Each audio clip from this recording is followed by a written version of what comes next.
School ছাত্রকে তুলে নিয়ে করা হয় মারধর। এরপর আপত্তিকর ভিডিও ধারণ করে দাবি করা হয় 10 লাখ টাকা। টাকা না দেওয়ায় ভিডিও প্রকাশ করা হয় বিভিন্ন যোগাযোগ মাধ্যমে। এমনই অভিযোগ ফরিদপুরের মধুখালী বাজার এলাকার কিশোর গ্যাং সদস্য সাজির ও শিজানের বিরুদ্ধে। ভুক্তভোগী পরিবারের দাবি, থানায় গেলেও মেলেনি কোনো আইনি সহায়তা। এই অবস্থায় নিরাপত্তাহীনতায় পুরো পরিবার। ফরিদপুরের মধুখালী বাজারের কিশোর গ্যাং সদস্য সাজির ও সিজান গেল ৩রা নভেম্বর পরীক্ষা শেষে বাড়ি ফেরার পথে এক স্কুল ছাত্রকে বেধড়ক মারধরের পর যৌন হেনস্থার অভিযোগ উঠেছে তাদের বিরুদ্ধে। শুধু মারধর ও হেনস্থা করে ক্ষান্ত হয়নি, এসবের ভিডিও ধারণ করে ভুক্তভোগীর পরিবারের কাছে দাবি করা হয় 10 লাখ টাকা।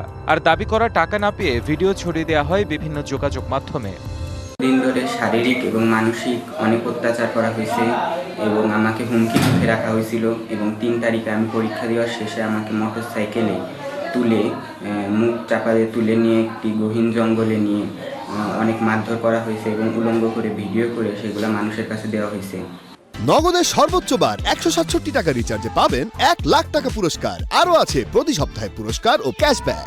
ঘটনায় ভুক্তভোগীর পরিবার থানায় মামলা করতে গেলেও মেলেনি সহায়তা। পরামর্শ দেয়া হয় আলোচনা করে মীমাংসার। স্বামীরা বলছে হ্যাঁ, নিজে মুখে স্বীকার করছে, ওকে জোর করে ধরে রাখছি, মুখে চাপা দিয়ে তারপর নিয়ে যায় পিটাইছি, এগুলো সমস্ত স্বীকার করছে। তারপরে পুলিশ কোনো করে না, পুলিশ শুধু ওই পুলিশ প্রধান শিক্ষকের ইসে দিয়ে দিচ্ছে যে আপনি বিচার করে দিয়েন। ও আমার বাসায় কাঁদে আর ঘুম ধরে গেছে, পড়াশোনা করবো না, স্কুলে যাবো না, আমাকে অন্য স্কুলে নিয়ে যাও, আমি এখানে থাকবো না, আত্মহত্যা করব।